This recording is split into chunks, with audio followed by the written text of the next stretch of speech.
আজ আমি বানাবো বরবটি রেসিপি। আপনারা কি এইভাবে বাড়িতে আগে কখনো বানিয়েছেন? না বানিয়ে থাকলে এই ভিডিওটা শুরু থেকে শেষ পর্যন্ত দেখতে থাকুন। আর যদি বানিয়েও থাকেন তাহলে কমেন্টে প্লিজ জানাবেন বন্ধুরা।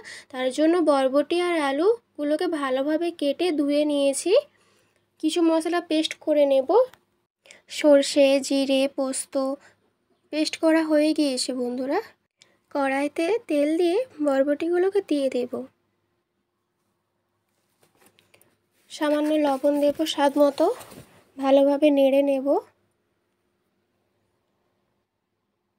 ঢাকনা দিয়ে দেব। ভালোভাবে বরবটিগুলোকে ভেজে নেব। ভালোভাবে না ভাজলে বরবটির যে একটা হালি গন্ধ সেটা রয়ে যাবে। তার জন্য বরবটিগুলোকে ভালোভাবে ভেজে নেব। ভালোভাবে ভাজা হয়ে গিয়েছে। পেস্ট মশলাটা দিয়ে দেব। হলুদ গুঁড়ো, লঙ্কা গুঁড়ো দিয়ে দেব। ভালোভাবে নেড়ে নেব। ভালোভাবে নাড়া হয়ে গিয়েছে।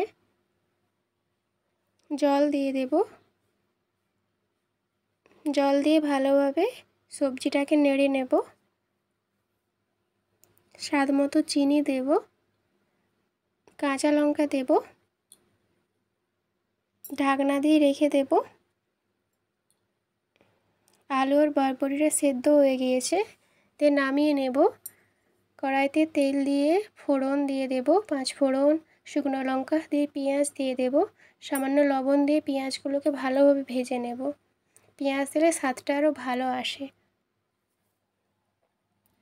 দিয়ে সবজিটাকে দিয়ে দেব। দেওয়ার পর ভালোভাবে নেড়ে নেব। ভালোভাবে নেড়ে নিয়েছি। আবার ঢাকনা দিয়ে ভালোভাবে সেদ্ধ করে নেব। রান্নাটা হয়ে গিয়েছে বন্ধুরা। আপনাদের যদি রান্নাটা ভালো লেগে থাকে প্লিজ বন্ধুরা লাইক, কমেন্ট, সাবস্ক্রাইব করবেন। ধন্যবাদ।